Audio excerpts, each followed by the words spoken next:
The Adventures of Tom Sawyer, Chapter 23, The Salvation of Muff Potter. At last the sleepy atmosphere was stirred, and vigorously the murder trial came on in the court. It became the absorbing topic of village talk immediately. Tom could not get away from it.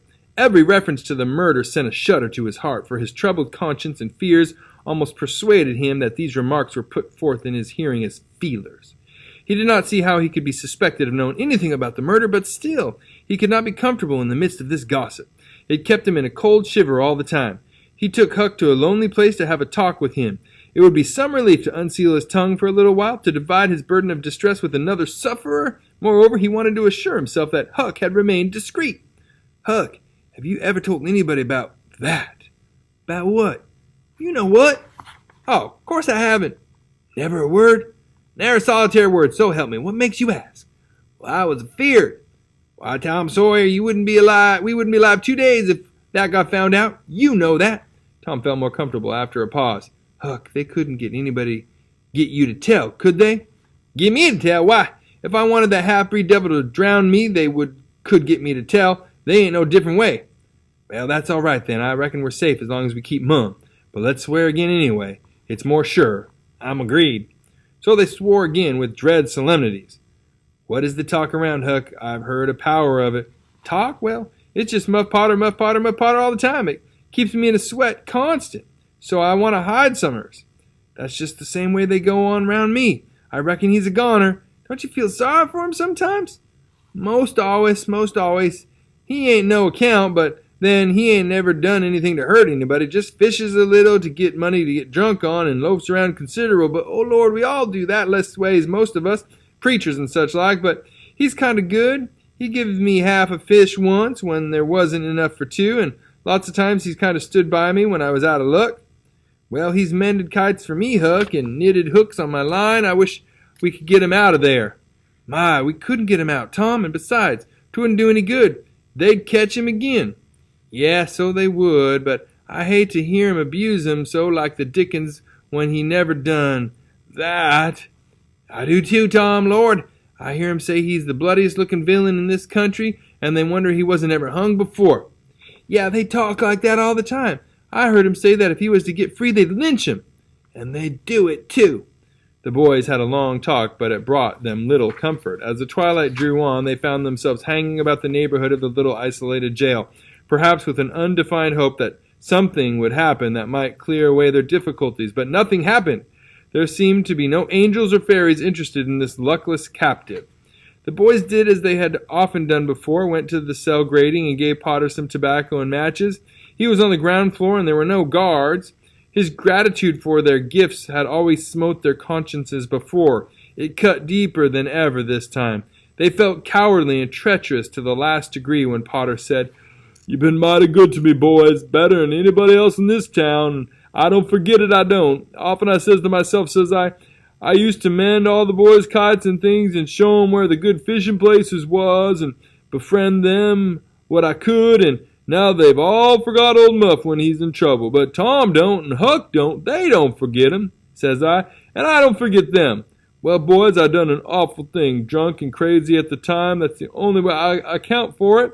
And now I got a swing for it, and it's right and best, too, I reckon. Hope so, anyway. Well, we won't talk about that. I don't want to make you feel bad. You've befriended me, so what I want to say is, don't you ever get drunk, then you won't ever get here. Stand a little further west, so that's it. It's a prime comfort to see faces that's friendly when a body's in such a muck of trouble, and there don't none come here but yourn. Good friendly faces, get up on one another's backs and let me touch 'em. That's it. Shake hands.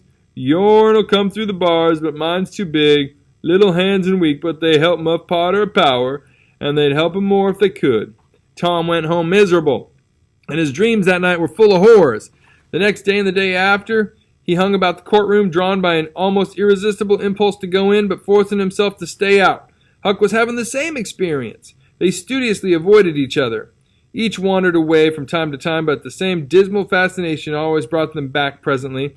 Tom kept his ears open when idlers sauntered out of the courtroom, but invariably heard distressing news. The toils were closing more and more relentlessly around poor Potter.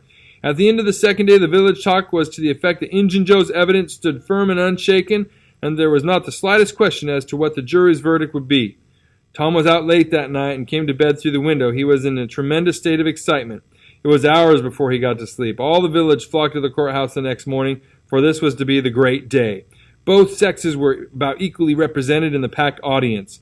After a long wait, the jury filed in and took their places. Shortly afterward, Potter, pale and haggard, timid and hopeless, was brought in with chains upon him and seated where all the curious eyes could stare at him. No less conspicuous was Injun Joe, stolid as ever. There was another pause, and then the judge arrived and the sheriff proclaimed the opening of the court.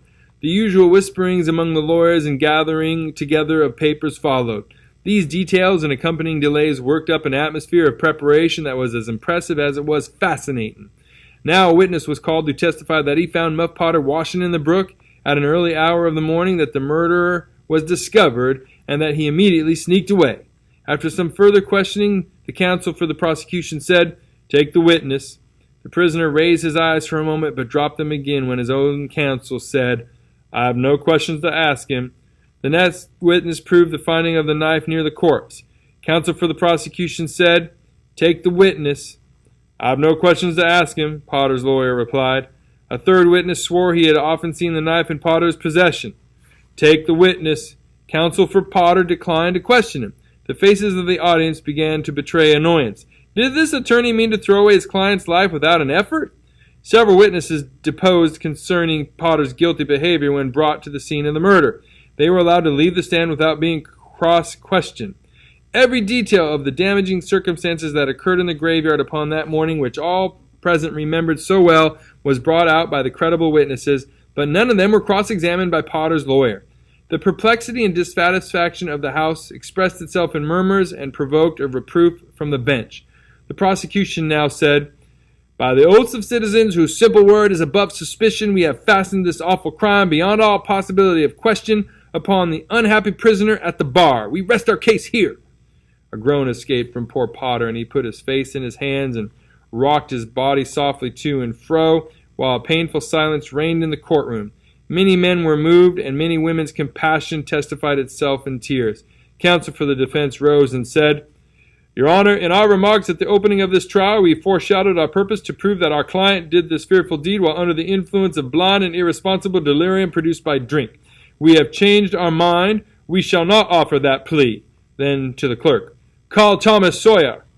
A puzzled amazement awoke in every face in the house, not even excepting Potter's. Every eye fastened itself with wondering interest upon Tom as he rose and took his place upon the stand.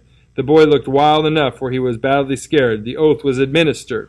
"Thomas Sawyer, where were you on the 17th of June about the hour of midnight?" Tom glanced at Injun Joe's iron face, and his tongue failed him.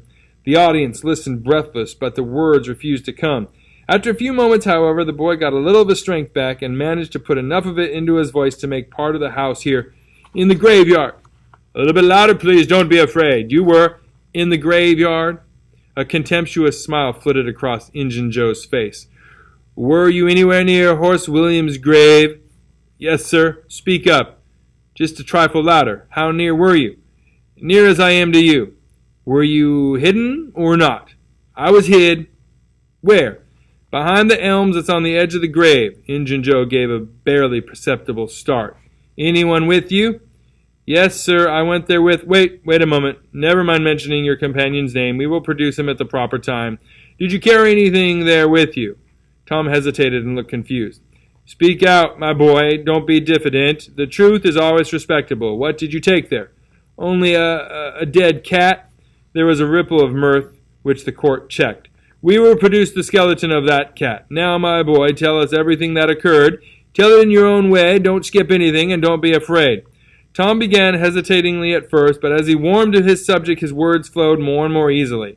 In a little while every sound ceased but his own voice, every eye fixed itself upon him.